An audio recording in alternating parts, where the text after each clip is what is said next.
mën ngeen di jaar rond point bi daal di wéy seen circulation ñun nag foofu la ñu béy ko tax daal di jël fi nga xam ne moo nekk les allées Ababacar Sy daal di wutali rond point Z foofu la aussi amul benn embouteillage donc bu ko defee ginnaaw rond point bi mën ngeen di wéy seen circulation sur les deux voies ñaari tali foofu la aussi ça circule tranquille naka noonu aussi sur l'avenue Bourguiba daal di wutali Demba Diop foofu la aussi mën ngeen di progresser tranquille dans les deux sens à défaut des feux de signalisation Yacine Seck.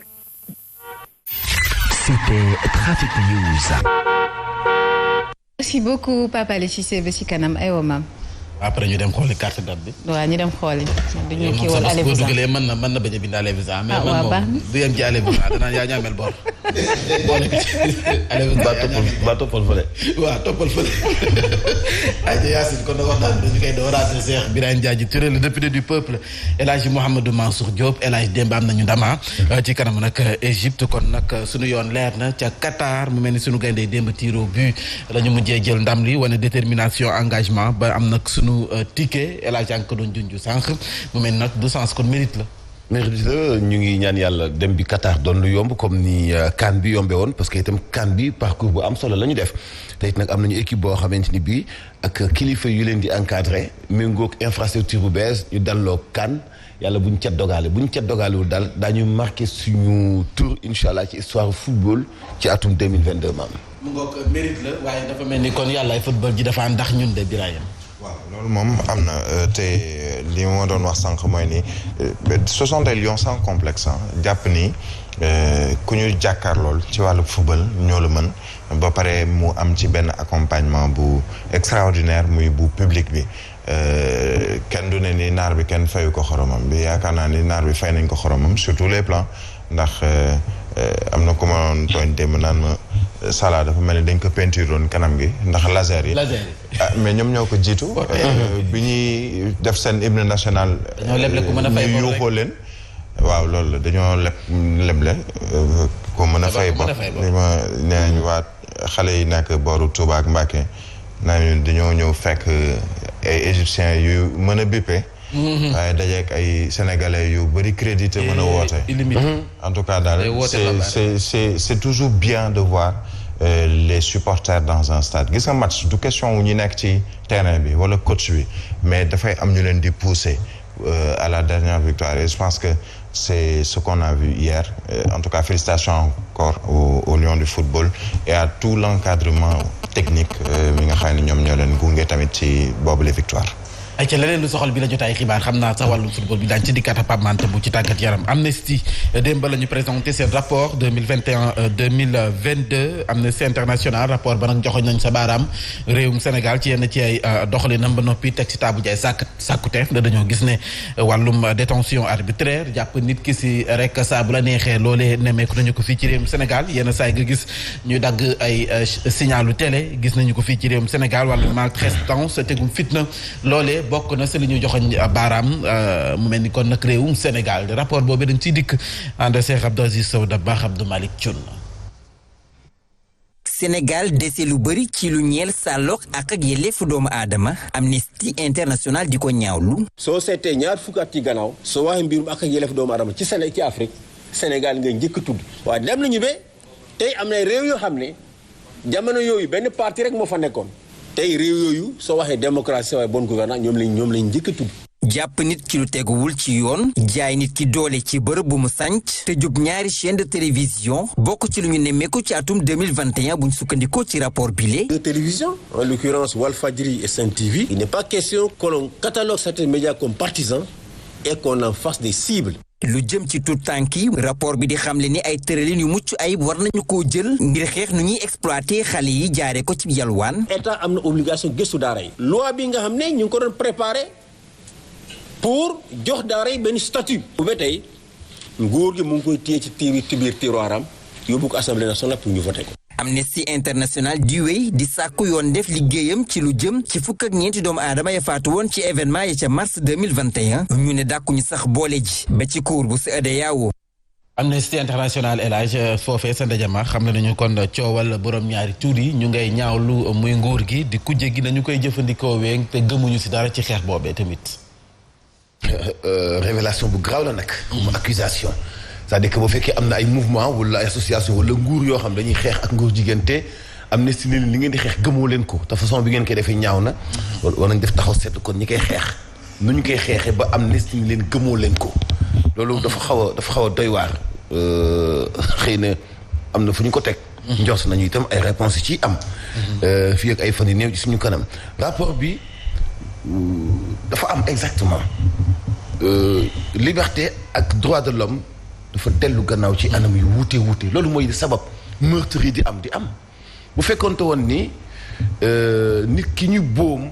dañu ko delloo ak xam ci ni mu jaadoo maam loolu nag même ñoom waa Amnesty ñu génn rapport bi war nañ ci xoolaat seen taxawaay parce que bu nit sàkkale nit pexe ñoom toujours dañuy gën a tenir compte souvent ci seen ay propos ki sàkkal nit ki pexe alors ki sàkkal nit ki pexe dafa woon a dund comme ki dee li mu dund waaw loolu moo jaadu te loolu moo gën a mën a wàññi crime yi ak liy jalgati ak wareefu doomu aadama ci dundam xam nga ñoom dañuy wax ak mais boo seetee ci ñi jëkk doon présenter journal Olof ci Sénégal bu ma cité comme ay ñoom Moustapha Diakhaté ak ñeneen dañu daan wax ak wareefu doomu aadama wala ak yelleefu doomu aadama léegi la ñuy wax ak doomu aadama mais ak yelleefam muy li mu moom ak moom li mu war a def droits et devoirs waaw kay droit devoir li mu moom ak li mu war a def c'est très important bu dee ci wàllu média yi mu wax noonu ñu tëj ko dafa dellu gannaaw bu baax ci wàllu liberté de la presse ak réseaux sociaux yi créer ay kuréel ay bureau jël recruter ay xale dugal leen fa jox leen ay tablette ak ay machine ñuy saaga ay nit guddi ak bëccëg suba ak ngoon loolu nag nguur gi am na ci part de responsabilité mais yeneen parti politique am nañ ci part de responsabilité loolu de façon globale mu géewu politique bi moo salté à ce point loolu ci jalgati droit de l'homme la ak xeex liberté d'expression am sañ-sañu wax bokkul ak bëgg a wax am sañ-sañu wax ak ki taxaw di doo ko fi waxee c'est-à-dire mooy bëgg nga xañ nit ki liberté ci mu am sañ-sañu àtte bëgg nga xañ policier ci mu am sañ-sañu arrêté le contrôle comme ni nga bëgg a xañee journaliste mu joxe xalaatam nga bëgg ko orienté fi ko neex sinon nga def ko ennemi loolu la ñu gis Sénégal ci nguur gi fi nekk mais surtout ci ay parti politique nag yu bëri yi nekk Sénégal du nguur gi dong de parti opposition yi ñoo ci ëpp ñoo dàq jalgati ak nit ki di saaga di créer ay bureau ci réseaux ci ay bureau def fa ay xale di leen fay ci ay réseaux sociaux jaaduwul beneen bi ci des ci affaire daara yi benn côté di nga valider beneen côté doo ànd ak waa Amnesty parce que doo xam ci ban contexte lañ defee enquête bi parce que daara rek la ñu wax est-ce que kii taxaw ci mbedd bi di yalwaan taalibe la forcément ñi ëpp ci ñuy taxaw ci mbedd mi duñu jëm ci benn daara dañuy am melokaanu taalibe yi ñu ci daara yi di jàng ñu ngi wax ay wàllu modernisation des daara mais tey foo dem daara yi fa nekk ay daara internat la ñu ngi def seen kéemtalaay kantan ba gisatoo benn xale buy nekk di yalwaan mais nañu jéem a identifier xale yooyu di yalwaan te mbubboo ay taalibe est-ce que ay taalibe la ñu wala déet mais doo tëb tëb rek teg ko ci kaw ay taalibe wala kaw daara yi di demander modernisation dama ne modernisation daara yi waa Amnesty ak waa nguur gi di wax doomi daara yi bëgguñu ko parce que xam nañu lan moo nekk ca gannaaw doomu daara yaa ngi taxaw di représenter fépp te jaaruñu ci seen éducation modernisation boobu ñuy wax donc ci benn côté mën nga ci jàngat ay tomb yu bëri ci seen rapport boobu bi jëm ci wàllu démocratie ak wàllu droit de l'homme moom daanaka da nga koy valider à 100% ci Sénégal mais nag responsabilité bi du nguur gi kese mais ñi nekk ci géopolitique bi ñëpp ci la ñu bokk. mu ngoog ñëpp si la ñu bokk am na si seen rapport bi joxoon nañu sa baaraam réewum Sénégal kenn du ko citer en exemple ci réew yi ndax wàllum détention arbitraire yenn ci ay télé ñu dagg seen signal loolee mars 2021 la wax nag wàllum maltraitance biraay. waaw xam nga dañu war a leeral ni Amnesty International Sénégal dañoo génne seen rapport au même moment Amnesty International Guinée Amnesty dans le monde ñoom ñëpp dañoo génne seen rapport démb li ñu woowee Amnesty International def benn rapport global ci lu soxal li nga xam ne moom mooy l'état des droits de l'homme dans le monde entier dañ ko jël dëkk par dëkk yëpp ba ci France bii nee nañu ko ci lu jëm ci wàllu sàmm ak yelleefu doomu aadama dañ cee dellu ginnaaw c'est dañoo am ñoom seeni lu ñu woowee unité de mesure naka la ñuy xayma lu ñu woowee droit de l'homme ci fànn wu nekk ñu wax wàllug daara wax ci wàllug condition humaine wax ci wàllug liberté de la presse ak ñi nga xam ne ñoom ñooy les hommes politiques wala les partis politiques naka la ñuy doxaleeg yooyu mais de manière générale Amnesty International bu mag bi nga xam ne moom moo jur yooyu nekk ay Sénégal ay Guinée ay Mali ay France ak yooyu lu ñu jàpp mooy ni droit de l'homme dafa régresser dans le monde mbirum contexte mu ngi ci lan mooy seen unité de mesure ci lu concerne Sénégal ndax Mansour mu ngi koy junj c'est pas seulement le pouvoir moom mooy jalgati lu ñu wooyee droit de l'homme ci yenn ci ay pàcc yi nga xam ne mën nañ ko tasee droit de l'homme parce que ñoom pourtant am nañu ay kuréel yoo xam ne dañuy sàmm li nga xam ne moom mooy àq ak yelleef doomu aadama Nations Unies yabal leen ci réew yu ne fu ci mel ni fii ci Sénégal ministère de la justice la boobu les kuréel nekk nga xam ni kii di Souleye Diouf moom moo ko jiite wàllug droit de l'homme la ñuy sàmm muy ci kaso yi muy ci yenn ci ay bërëb ak yooyu mu ciy jéem a def ay rapport di ko yabal di ko yónnee ñi nga xam ne ñoom ñooy Nations Unies pour xool naka la ñuy càmbaree droit de l'homme ba mu doon loo xam ne dootuñu ci amati ay jafe-jafe ci réewum Sénégal mais comme je l'ai dit dans tous les pays au monde dañu jàpp ni am na régression ci wàllug droit de l'homme mais Mambay droit de l'homme bi gën a primaire bokk na ci nga mën a dund mën a lekk ndekki añ reer am faju am conditions yi nga xam ne ci ngay dund te duñ la jaawarle ak mala wala ñu lay considérer comme mala loolu yëpp ci droit de l'homme ci la bokk donc bu ñu xoolee ne ni réewum Sénégal am na fu mu ci régressé muy ci nguur gi ci ni muy doxalee donte am na ay efforts yu muy def muy ci homme politique opposition comme pouvoir am na nu ñuy doxalee donte ku ci nekk ci say texte da ngay jàpp ni da ngay sàmm li di àq ak yelleefu doomu aadama yi ci fànn bu mu mën a doon wax nañ ko ci police gendarmerie wala les forces de sécurité il y a toujours lu ñu woowee des brebis galeuses ci loo mën a dugg du ñu jàpp ni ñëpp a bon mais am na ci ñaar ñett ñoo xamee ni la ñuy def loolu la Amnesty di gis ci ay mesures am yu muy mesurer yooyu lay gis mais du gis peut-être la majorité léegi ce qu'il faut muy nguur muy autorités yi nga xamee ne dañ leen ci tudd maanaam institutions yi ñu ci tudd muy force de défense et de sécurité mooy les hommes politiques muy ñu yore wàllu daara ñu yore wàllug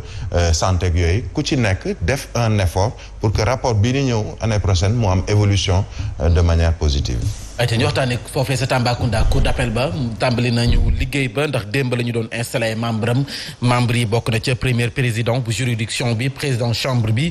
conseillers yi magistrat yu parquet bi fàtte ñu sa secrétaire généraux yi kon nag foofee sa diwaanu Tambacounda soxlatul kon dem ba diwaanu Kaolack ngir interjeter appel ndax cour d'appel ba tàmbali naa fonctionné ñu ànd Cheikh Mamadou Samoura.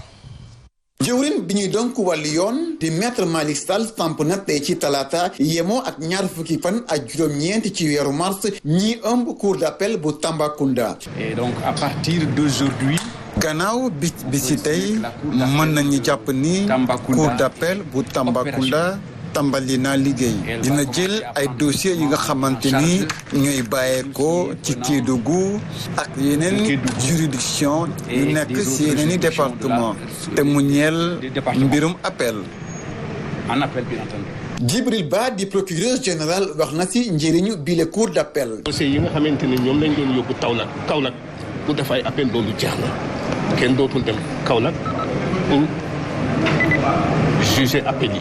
loolu fii lañ koy def bu élection ñëwee également kenn dootul dem Dakar Cour suprême pour régler question yooyu loolu yëpp léegi fii lañ koy régler si en tout cas pour ce qui est de la compétence de la Cour d'appel bien entendu en matière électorale parce que longue détention aussi il faut que nit ñi xam mooy lan nit warut a yàgg kaso dañ ko war a atte longue détention mooy ñu war la atte te atte wuñ la si diir boo xamante ni diir bu jàll la danañ dinañ si xeex parce que loolu lañu ministre bi sant. kii nga xamante ni moo ne woon président de l'union des magistrats du Sénégal di Souleymane Teliko bokk na ci les présidents de chambre. wàllum yoon la ñu desandi ak procès bu Boffa Bayotte mu mel ni kon lu yees am na sa démb ki nga xam ne moo nekk Omar Amfoua Bodian moo doon jàkkaarloo àttekat ba ngir layoo moom moo nekkoon chargé de mission bu MFDC nee na la ñu koy tuumaal faatu bakken googee ca àllu Boffa Bayotte yoonam nekku si donte dëggal na ni nag moom mi ngi bokk ci biir MFDC ñu ànd Cheikh Abdourahmane Diallo. mardi bi ci kanam baar bu chambre criminelle chargé de mission bu mouvement des forces démocratiques bu Casamance moo ci taxaw Omar Ampoy Bodian expliqué ni benn bés Bourama Tumbul Sané bu Toubacouta mi nga xamante ne gendarmerie nationale jotoon na ko déglu ci dossier bu ñeel carnage bu Boffa Bayotte ay fan laata mu wuy ci boromam moo ko woo ci téléphone xamal ko ni bëgg nañu gisee noone la ñu taxawal ab rendez-vous bu ñu sukkandikoo ci kàddu yi Omar Ampoy Bodian dem ci yàlla Bourama Tumbul Sané moo déplacé wu ba ci këram foofee nag la ko xamal jafe-jafe yu ndaw yu Toubacouta yi nga xamante ne arrêté nañu leen te dugal leen ca prison di dundu ci noonu nag la ko laajee it mu waxtaan ci ak César Atoute Badiate di chef bu Front Sud bu MFDC ngir mu intervenir politiquement loolee ngir ñu am libération bu ndaw yu Toubacouta yooyee lii yëpp nag mu ngi xew laata jéye ji di am ca àll bu Boffa Bayotte ci boobule jéye sax chargé de mission bu MFDC daa di weddi ba mu set tuuma yi nga xamante ne ñoom la ñu teg ci ndoddam même su fekkente ne nangu na ni bokk na ci mouvement des forces démocratiques bu Casamance ci lu ñeel indépendance bu Casamance Omar Ampoy Bodian di wax ni fu mu taxaw démb foofu la taxaw tey maanaam gis ab Casamance bu libre ak bu indépendante. Maître Ciré Clédor Ly la mu xam le moo di ay clientam fukk ak ñett yi ñu tuumaal ne leen am na njortu gu rafet ne ko daañu leen bàyyi ndax tuuma yi ñu teg seen kaw amul fenn fu ñu ko wéer ñu teewlu ay kàddoom. la ma tegul bët mënuma ci sori mënuma ci poser question kon boog yéen bu ngeen ne ko jotu leen ko xam leen ne ma nit jotuma ko looloo tax waxuma ci léegi nag ba ñu dellu see laaj Ampoy ne ko loo xalaat ci vidéo bi mu ne avec tey ji fi technique bi toll trafic ak lépp mën na am ñu laaj ko est-ce que ci ban circonstance lañ la ko wone mu ne boobu dañ ma toogaloon pour que ma tëj portable ne moo ko wax mu ne loolu amul li ñu mën a jàpp tey ji moom moo di que ay tuuma ci boppam dañ ko dugal ci biir enquête. voilà Birahim procès bu massacre bu Boffa Bayotte mu ngay wéy ba léegi de. waaw mu ngi wéy et c'est une bonne chose ndax lii nit ñëpp soxla rawatina njabootu ñooñu nga xamee ne dañ leen faat ak anam bi ñu leen faatee foofu ca àllu Boffa Bayotte mooy fexe ñu xam kan moo def kan moo yónni kan la ci loxoom laale kan la ci loxoom tax deret nuñ ko mën a waxee mais man lenn rek mooy li nga xam ne jiitu na ak waa Tambacounda li ñu doon wax ci wàllug justice mooy longue détention préventive wala ñuy xaar lu yàgg avant procédé am loolu war nañu ko jéem a soppi ci réewum Sénégal ndax mbir yi mu ngi am 2018 ça veut dire de 2018 à 2022 di at bi ñu nekk njabootub ñooñu ñu ngi toog ci njàqare parce que déjà ñoom ñaari double peine la ñu am li ñuy woowee ñaari naqar la ñu am bu njëkk bi mooy seen njaboot yi nga xam ni wàññeeku nañu ci anam bi ñu wàññeekoo beneen bi mooy mënuñu la ne ni diw moo ko def parce que laataa ñuy ubbi procès bi dafa yàgg je pense que ministère de la justice gouvernement bu Sénégal de manière générale war nañu gën a seetaat wàllu procès yi donte ku ci nekk nag li naan le temps de la presse n'est pas forcément celui de la justice mais ñu gën a rétrécir durée yi nga xamee ni moom mooy li ñuy xaar pour mën a am procès ndax yàggaay bi tamit beneen jafe-jafe lay indil njabootu ñi nga xam ne ñoom ñoo soxla ñu àtte seen wàll. voilà El Hadj ban jàngat ngay def ci déroulement procès bi. am yaakaar ci dëgg jib rek ci fukki nit ak ñeent yi dee Boffa Bayotte mu ñu ëppal solo ku ci taxul ku ci bokk ak ku ci bokkul njoxti naa ne ñi dëkk Casamance bari nañu ña fa yeewoo bari nañu amul mbañeel gu tax ñu ciblé ay quelques personnes ne leen kaay la ñu déglu leen kaay la ñu téye leen ci kaso bi kaay la ñu atte leen c'est vrai que maître Ciré Clédor Ly avocat bu ñëpp respecté la xam position mais man su ma ko ñëw naa ko posé question ni que ki ngay défendre tey muy monsieur Badji moom taxaw ci kanam juge bi ni bokkuma ci carnage bu Boffa Bayotte bi mais damay réclamer toujours indépendance bu Casamance loolu mu tudd loolu lan la tudd ci kanam àttekat bi c'est un manque de respect Casamance du réew ab dëkk la ci biir Sénégal comme ni Fouta comme ni Fongué li ñu nekkee dëkk ci biir Sénégal am na yoo xam bu ñu nekkee tumal nga bëgg ci génn taxaw ci kanamu juge bi après ak boobu comportement ak yooyu propos daf ma tiitloo dëggantaan. day wane juste ku nekk xam nga li am Boffa Bayotte ni li ci tourné wu dafa bëri ci wàllu trafic bois yeeg yamba jeeg nangam. et yéen ñëpp gis ngeen attaques yi soldats yi def ci Salif Sadio ñaata ci ay toolu yamba la soldats yi wane ngeen gis ci ay vidéo ay photo boobu quantité yamba bu ñoroon Sénégal. fan lay dugg ak lan lañ ci mën a def échange ci wàllu arme caaxaan baaxul banditisme du màgg ci am réew nit ñi mën a nekk ci jàmm nañu soppi loolu ak lu mu jaral nguur gi na leen ko jaral ak askan ñu soppi ko bayum yàmba trafic ay bois rey ay nit yoo xam ne ay innocent lañ maam encore une fois fukki nit ak ñeent la ñu fekk ci àll bi rey leen taal leen massacre bu kenn mus sa gis te boo fa bayot ñu ngi am yaakaar justice dana topp li jusqu'au bout ngir mu leer ngir au moins njabootu ñi ñu rey ci anam gu bon mën a sax au moins soulagé wu ci li leen dese seen dund ci àdduna quoi. ay ca beneen yaakaar bi ñu am moo di sa kër docteur coow li nga xam ne moom moo fa am kuréelu syndicat yi doon nañu seek waxtaan ak nag seen ab jëwriñ di Abdoulaye Diouf Sarr waaye ndaje ma wëyul ndax nag Abdoulaye Diouf Sarr nee nañu dafa gedd ndax ay kàddu yu ñu wax ne dañu ko yëkkati teg ko ci kawam loolu moom moo ko neexul bu ñu sukkandikoo ci waa fédération des syndicats de la santé seen porte-parole Cheikh Seck ay kàddoom ñu teewlu ko.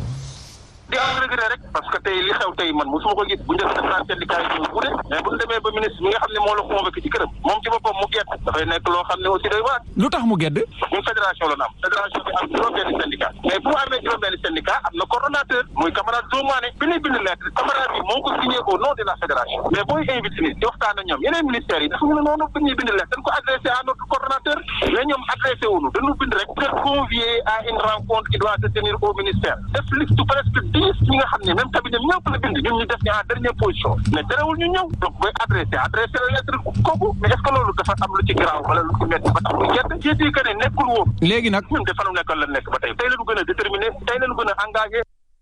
ministère de la santé ñoom it génn nañu ngir tontu bu ñu sukkandikoo ci directrice des ressources humaines bu ministère ba la mu xamle moo di coordonnateur bu fédération des syndicats de la santé moo yëkkati ay kàddu yu nga xam ne ni waruñu ko teg ci kaw koo xam ne ni sa kilifa la loolu moom moo leen metti te ñu ngi koy ñaawlu terewul nag ndaje mi dinañu wootaat beneen jour daal di koy wéyal ñu teewlu ay kàddoom moom Awa Fall Diagne. mais li ma ci mën a wax mooy ministre autorité la boo xamante ni du guddee ay réunion parce que ministre recevoir na syndicat yi fi jot a jaar yëpp muy SAMES ak ànd gësën et macha allah réunion yi ça s'est très bien passé mais nag bu fédération bi par la personne de son président am benn attitude boo xamante ni tegginewul face à un ministre de la République représentant le gouvernement le ministre day jël décision bi nga xamante ni moo ko war mooy lever séance et c'est ce qui s'est passé. dañoo yëkkati kaddu yoo xam ne tegginewul à l'endroit des ministres. c'est exactement ça. loolu la non du yàq climat social parce que benn syndicat yoo xam ne yu bëri recevoir nañ leen te teewul tamit ëllëg bu ñu leen waree recevoir dinañ leen woowaat toog di wax ak ñoom. mais ndaje boobu bu naree am day fekk ñoom ñu wane respect bi nga xamante ni warloo nañ ko seen diggante ak ministre de la santé. Birahim est-ce que à ce rythme waxtaan déggoo dina am ci coow li nga xam ne moo nekk ci kër docteur.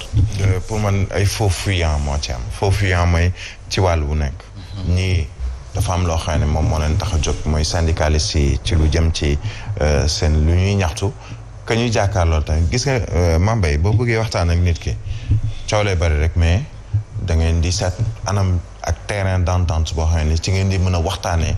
ba ku ci nekk mën a teg li nga xam ne moom mooy say doléance keneen ki nga jàkkaarloon mën la wax lan la mën a téye ci say doléance waxtaan boo xam ne salaamaaleykum ngeen xuloo boobu lay waxtaan pour mu àgg dafay jafe il faut donc nécessairement li ñu naan mettre bas la terre du côté des syndicats comme du côté du ministère du ma ci wax kenn nit nii la def parce que fekkewuma ko nit ñi ci wax ku ci nekk tamit lañuy def communication lañuy def syndicalistes yi dañuy wax seen wàll ne ni ministre bi moom moo budde dégg nañu direction des ressources humaines en tout cas ki nga xam ne moom moo teewal ministère bi lu mu wax ci wàll woowu mais comme la ñuy waxtaanee li ci ëpp importance mooy seet ëllëgu sénégalais yi parce que ñoom ñooy bénéficier wu ci système santé ñoom ñooy bénéficier wu ci li nga xam ne moom mooy doxalinu hôpitaux yi bu fekkee ne ñiy liggéey ci ay hôpitaux ñoom ñu ngi tàmbali ñaxtu mooy li ñu doon wax la dernière fois ne ni boîte de Pandore bu ñu ubbi mooy li jàngalekat yi tàmbali di wax ci wàllug seen système de rémunération ñoom tamit ñu ne ni seen système de rémunération nañ ko xoolaat ak yeneen ni pàcc yoo xam ne ubbi nañu ko nañ seet nañu waxtaan mais nañu jël en considération que ñi ciy sonn ce sont les Sénégalais ñiy bëgg a dem ay hôpitaux tey Mambay la réalité c'est que la santé coûte cher au Sénégal muy fii muy nga yore sa doom bëgg ko yóbbu hôpital la nga fay mën na ñëw ñu ne la ticket 1000 francs ngay fay nga jàpp ni cherul waaye lañ lay jox ci ordonnance jox la ko ci ay analyses yi nga war a def jox la ko ci yeneen ak yeneen yoo war a fay xaalis boo xoolee sa salaire en tant que fonctionnaire wala koo xamee ni mën nañ jàpp ni yore na as salaire sax du ko mët massa ñi nga xamee ni yorewuñu salaire dañuy xëy di taaba pour mën a dundal seen njaboot boo demee hôpital daanaka da ngay désolé ci liñ lay laaj ak la ngay fay ci wàll sa wér-gu-yaram il faut nécessairement que waxtaan kon mën a am na ay hôpitaux yoo xamee ni jumtuwaay yi gën a ndaw amuñu ko yenn saa yow mi patient wala accompagnant bi yooyu lañ naan demal nga jënd pansement wala nga demal nga jënd seringue pour ñu mën a sowe ki nga xamee ni moom nga fi indi donc y a des priorités yoo xamee ni et le gouvernement et les syndicats de la santé war nañ ko jël jiital ko priorité yooyu nag mooy les malades et leurs accompagnants. Voilà, est-ce que fii coow li toll ci santé bi waroon nañu mën a woote bay ndaje ba ministre bi ne day buddee wala muy gedd dem taxama objectif ndaje ba wala nga wuyul ndaje bi di tekki jotaay dialogue ci ñu mer ak seeni kilifa jotaayu dialogue boobu bu fekkee kenn ku nekk xam nga ni dialogue moo la yóbbu kon kii buude du am ak mer di am benn ñaareel bi ci des wolof day wax ni koo cof mu wadd déglu naa ci directrice ressources humaines bu mu wax ni dañu yëkkati ay kaddu dalal nañu syndicat yëpp ànd gësam dalal nañu yeneen syndicat yi SAMES coow jibul ñii ñu dalal leen ñu ñëw seen comportement est-ce que sentiruñu dañ leen a cof ñu wadd c'est une bonne question boo dalal leen Mambay dalal Birahim ma yëg ni ci ni nga may xoolee am na crédibilité boo ma xañ ma gis sam bopp loolu mun na cee nekk mais de toute façon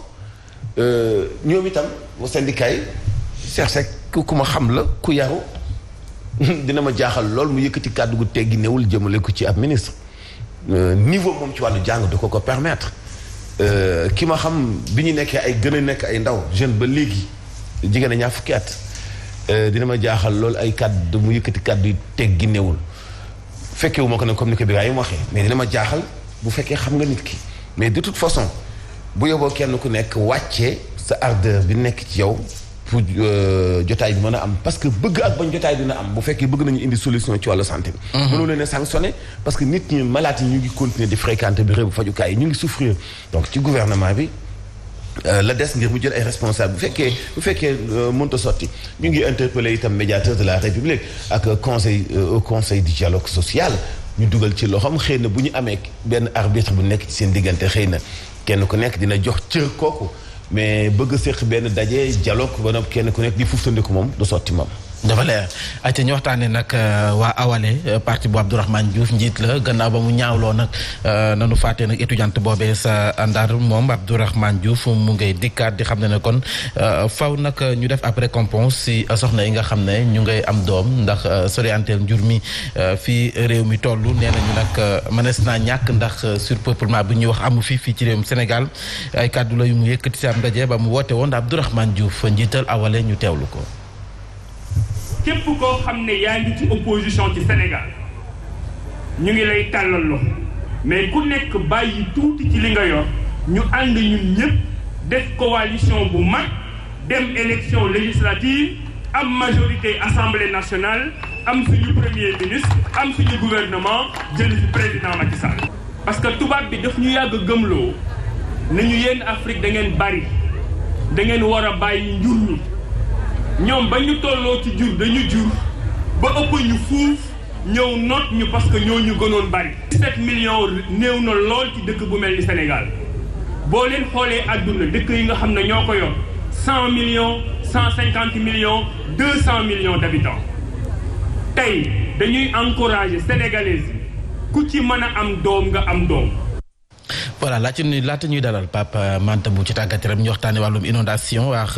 études yi nga xam ne jot nañu ko def ci wàllum nag inondation yi ak wàllum urbanisation fii ci diwaanu Ndakaaru directeur bu institut africain de gestion urbaine xam na ne kon bu fekkee inondation am na ci diwaanu Ndakaaru rek c'est parce que wàllum urbanisation gi nanu ko defee dara aw ci yoon ba noppi it absence de planification loolee sa la bokk ñu ànd seex Tidiane Diallo Mohamed Thiaw. ñàkkum planification moo waral problème inondation yi suñu sukkandikoo ci directeur institut africain de gestion urbaine. non fu nekk nga recruter fi ay agent wu ay fonctionnaires recruter yóbbu fu nekk ay policiers wala ay gendarme pour ñuy toj ak yu non mënul ne dañu war a planification bi gis nga planification totale moo njëkk ci plan yi ndax bala nga naan wax ay assainissement mais xanaa ca cëppaandaw ko la ñuy wax ni. fii benn dëkkuwaay bu doon site bu mën a nee la ñu ne nii lañ koy dëkkee nii lañ fi yëngatoo nii la ñuy defee lii nii la ñuy defee lii foofu lañ loolu nag xam nga lan la indi coono ci wàllu yàq ko sax inondation mais coono sax ci wàllu assainissement eaux usées. moom mile jéem na proposer ay solutions. plan bi bala moo am njariñ population yi comprendre mooy lan xam fi ñu tere dëkkuwaay. xam fi ñu tere xam fi ñu ne fii yoon la xam lépp loolu moo ci ëpp solo d'ailleurs. kaddu yooyu la mu ngi koy yëkkate ci benn panel te waa Friedrich Ebert. voilà ñu ne wàllum inondation fii ci diwaanu Ndakaaru la ko sooke bokk na ci mauvaise urbanisation. dañuy dellu vraiment en arrière. c'est-à-dire que du ñu yem ci peut-être nguur gi mais lan mooy indi urbanisation. jaay terrain jox fii terrain dëkk fu ñu warul fu ndox war a jaar nga dem dëkk fa yoonu ndox ba ñu dem ba am na yenn koñ yoo xam ne daanaka turu ndox lañ koy jox wala ay waxi naan ak ay yu mel noonu nga xamee ni dañ la naan ndox mi soriwul nappe phréatique bi soriwul c'est-à-dire que ça ne date pas d'aujourd'hui urbanisation wala découpage yi ñu doon def di jël ay terrain yoo xam ni liñ naan non édificandi nit waru fa dëkk mais ñu dem ba réglementé ko nit ñi di fa dëkk tey mu indi ay jafe-jafe mais on l'a dit pour Kër Massar on l'a dit pour yenn gox yu bari bu doon dañuy xool ci suuf si kese Mambay am na yenn commune yoo xam ne dootul du ñu exister. dañ la naan fii commune bi dañ ko war a raser benn kër waru fa des mais comme liñ naan bu ndox tuuroo an mbaax a des ce qu'il faut faire mooy xool yeneen terrain yi nga xamee ni dañ koy joxe nañ ko bañ a joxe ci foo xamee ni non seulement buñ fa tabaxee dara mu détourner li nga xam ne moom mooy cours naturel ndox mi ba bu taw amee foofu am ay inondation am na yenn ci ay infrastructure buñ ko tabaxee ci la indi ay inondation ci yenn dëkk ñu ngi ko doon wax par exemple ci yenn ci ay bërëbu Rufisque ñu ne la travaux wu terre yi am na fu mu yokku inondation autoroute à péage bii nii lu ko dalee Patte d'Oie biñ ko tabaxee am na yenn ci ay gox yoo xam ne avant daawul am inondation wala ndox ma daaw fa taa mais ba ñu ko tabaxee ci la détourner li nga xam ne moom mooy le cours normal peut-être ci ndox mi fu mu waroon jaar muy indi ay inondation donc c'est pour man un problème global nag il faut une solution globale également. voilà est-ce que dina neex wut ak saafara jamono ji nga xam ne dawaanu Dakar moom gëmm ne amatu na fu ñu bàyyi fépp la ñu dëkk laaj. mais man tellement dama kontaan ci monsieur Ciss. nga xam ni spécialiste mooy loolu. wàllu urbanisme. tellement li mu wax bi ma ko commencé wax mat na ñetti at. que dëkkuwaay bi dafa nekk ci alxuraan. montagne ak fi leen yàlla def suuf ak fi leen yàlla def géej ak fi ko yàlla def dex yi ak fi ko yàlla def mais dexaati mais Dakar amatul xulub sa waay amatul sayaan loolu nu yàlla composé àddunaam nag nga ñëw ci kaw dex sëkk ko dëkk fa mais ndox du bàyyi yoonam donc loolu fii ñu nekk nii côté yii dafa amoon ay dex ay déeg yoo xam ne pratiquement nord bi yëpp dafa doon nekk ay Ouest Foire ak li ko wër tey kenn xalaatu est-ce que waajal nañ ko ne ci wàllu canalisation pour bu tawee bu fekkee amul canalisation yi day mais suuf si dafay buuj Dakar ni ñu ko dëkkee baaxul ñoom sax xam nañ ko presque la boo xam ne ni ñu ko dëkkee baaxul bu fekkee ne koo xam ne spécialiste la jàng ci wàllu tubaab rejoindre la ci loolu te wax loo xam ne kenn mënu koo dindi mu def benn panel bu am solo da ngay xam ni carrément li mu wax kenn mënu ciy dindi benn virgule solution inondation suñu nguur yii fi nekk amuñu ci solution te ku leen ci saaga itam ba remplacer leen si doo fi indi solution. dëkkuwaay bi moo baaxul. inondation noppiwul pour jógee Dakar te li ci gën a métti mooy yeneen dëkk daañu dund comme Dakar. Kaolack mu ngi commencé di inondé. Thiès dafay inondé. pratiquement capitale régionale yëpp dañuy commencé di inondé. Kaffrine ba daaw Kaffrine mu ngi commencé inondé. li koy sabab mooy bu nit ñi dëkk ñuy lotir maire yi bu ñu ñëwee kompaloo ko chef urbanisme ba nekk ci région boobu wala domaine wala cadastre ba nekk ci domaine boobu xamewuñu fii dégg la woon fii dex la woon xamuñu ba xam fii bu ñu fa agsee ci lotissement dafa am canal wala déet dañuy dagg ay kër di jaay rek. dagg di jaay léegi nag bu ñu daggee di jaay ba jaay la foo xam ni ban la woon nawet dañ ko fa doon bàyyi ñu jaay la nga tabax fa kër mais mënoo soppi ban ba fa nekk. doy na waar. voilà doy na waar saafara bi dina jafe jaajëf Birane Ndiaye Touré. merci rédaction baa ngi lay xaar. le député du peuple tës. ci kanam maam. waaw ak El Hadj Ahmed Aïdara. incha allah certainement Mantoulaye ci bundu Cheikh Sarr. di ngeen ko am ci Zik FM 89.7 ñu dalal Pape Mante Mboup ci tàggat yaram.